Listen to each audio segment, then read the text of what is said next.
बिहार चुनाव की जहां असदुद्दीन ओवैसी ने कई बार मंच से कहा कि उन्होंने महागठबंधन में शामिल होने के लिए कई बार चिट्ठी लिखी है, लेकिन किसी ने जवाब ही नहीं दिया। अब वो अक्सर इस बात को लेकर तेजस्वी और लालू प्रसाद पर निशाना साध रहे हैं।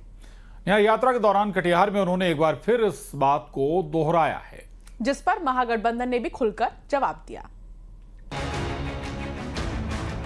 बिहार की सियासत में अपना पैर जमाने के लिए सीमांचल में न्याय यात्रा पर निकले असदुद्दीन ओवैसी ने कई बार मंच से महागठबंधन में शामिल होने का दर्द बताया है।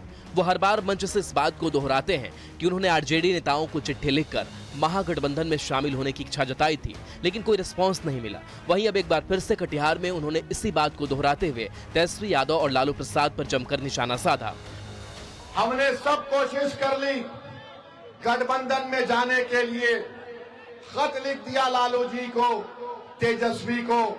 अब बिहार की जनता जानती है, सीमांचल का बच्चा बच्चा जानता है, भारत जानता है कि ओवैसी और अख्तर ईमान ने बीजेपी को रोकने की कोशिश की बिहार में, और कौन रोकना नहीं चाहता वो आप जानते हैं।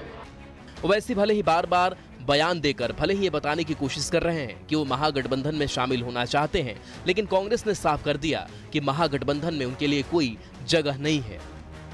हमें नहीं मालूम कि ओवैसी जी ने किसको चिट्ठी लिखी और किसने वो चिट्ठी पढ़ी, किसने जवाब नहीं दिया, लेकिन सच ये है जो तेजस्वी जी कह रहे हैं कि उनको तो कोई चिट्ठी मिली ही नहीं है। ओवैसी जी लगातार अपने बयानों से, अपने राजनीतिक कदमों से भाजपा को फायदा पहुंचा रहे हैं। आरजेडी को ओवैसी की दोस्ती भले ही पसंद नहीं आई हो, लेकिन बीजेपी का कहना है कि दोनों ही दल बिहार चुनाव में खुद को मुसलमानों का हितैषी बताने के चक्कर में लड़ रहे हैं। मुसलमानों के नाम पर चुनावी दौर में अपना उल्लू सीधा करने वाली असदुद्दीन ओवैसी की पार्टी और राष्ट्रीय जनता दल दोनों ही एक दूसरे से लड़ने भिड़ने के लिए तैयार है।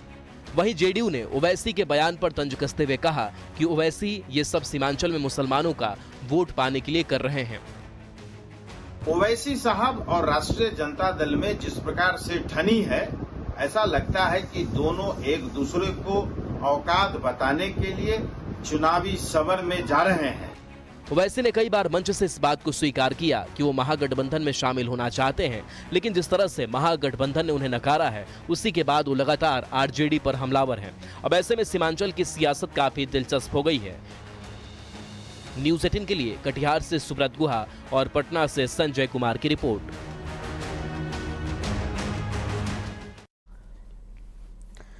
बलरामपुर से सीएम योगी आदित्यनाथ ने विकास परियोजनाओं का उद्घाटन किया और मंच से ही उपद्रवियों को कड़ी चेतावनी दी।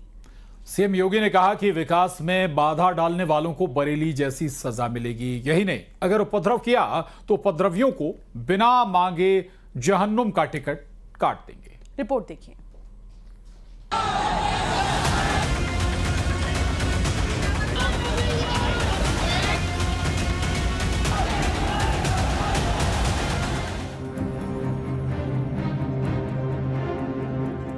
बलरामपुर पहुंचे सीएम योगी ने 124 विकास परियोजनाओं का उद्घाटन और शिलान्यास किया, जिनकी लागत 825 करोड़ रुपए से ज्यादा है। इनमें घुगुलपुर का गवर्नमेंट पॉलिटेक्निकल कॉलेज भी शामिल है, जो 20 करोड़ रुपए की लागत से बना।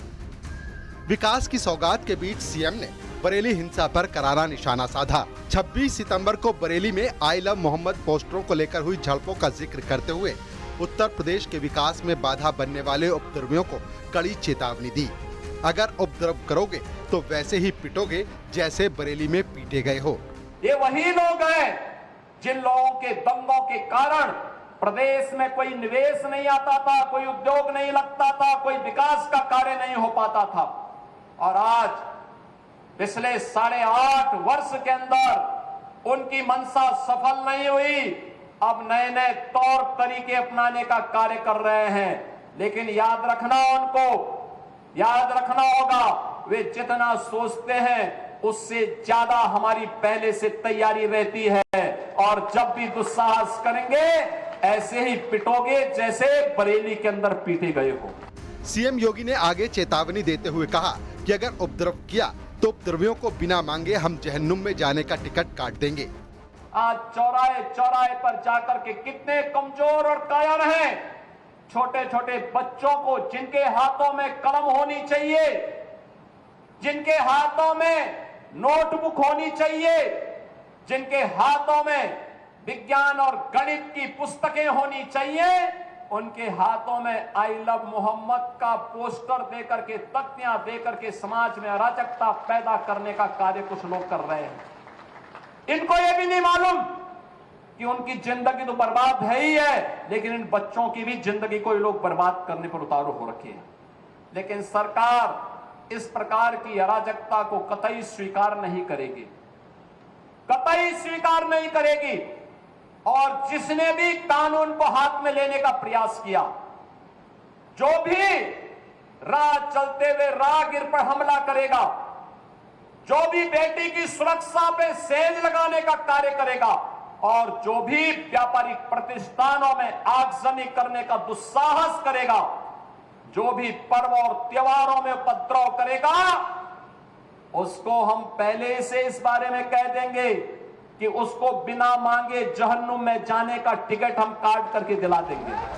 वहीं धर्मांतरण के मास्टरमाइंड जलालुद्दीन के बहाने सीएम ने छद्म रूप धारण करने वालों पर भी हमला बोला। कहा नाम बदलकर हिंदुओं को भ्रमित किया जा रहा है। छद्म रूप में कुछ लोग छांगुर जैसे काम कर रहे हैं, देर सवेर उनका भी हाल छांगुर जैसा होगा। अगर किसी को जहन्नुम में जाना हो तो गजवाए हिंद के नाम पर अराजकता पैदा करने का कुत्सित प्रयास करें, और छद्म रूप में जो लोग इस प्रकार की गतिविधियों में लिप्त हैं, वे भी कान खोल करके सुन लें, देर सवेर छांगुर जैसे हाल तो उनके भी होने ही हैं। आपने देखा होगा, यही है ये कालनेमियों का हाल। कैसे छद्म रूप से लोगों में भ्रम पैदा हो। जलालुद्दीन ने अपना उपनाम रख दिया था छांगुर बाबा, जिससे हिंदू भ्रम में रहे, समाज की आंखों में धूल झोंक लेगा, लेकिन पापी कितना भी अपने पाप को छुपाने का प्रयास करेगा, उसका पाप का समय तो पाप का घड़ा भरना ही भरना है, और पाप का घड़ा भरेगा। सीएम योगी का ये दौरा न सिर्फ विकास को रफ्तार देने वाला था, बल्कि कानून व्यवस्था पर भी सख्त संदेश देने वाला भी था। त्योहारों से पहले सीएम योगी ने शांति बनाए रखने की अपील की, नहीं तो अंजाम भुगतने के लिए तैयार रहने की चेतावनी भी दी। Bureau report, news 18।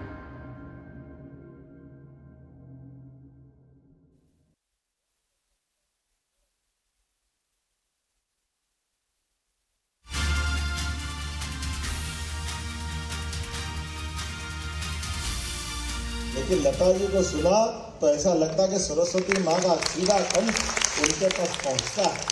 और आपने जैसे कहा है तो वो आवाज़ के माध्यम से, और आप तो उनके नज़दीक लेकर के उनका माँ समान आशीर्वाद लेते हैं। आप कितने सौभाग्यशाली हैं। पुनः मैं आपको भी बधाई देता हूँ। बहुत बहुत धन्यवाद। भारत माता की जय।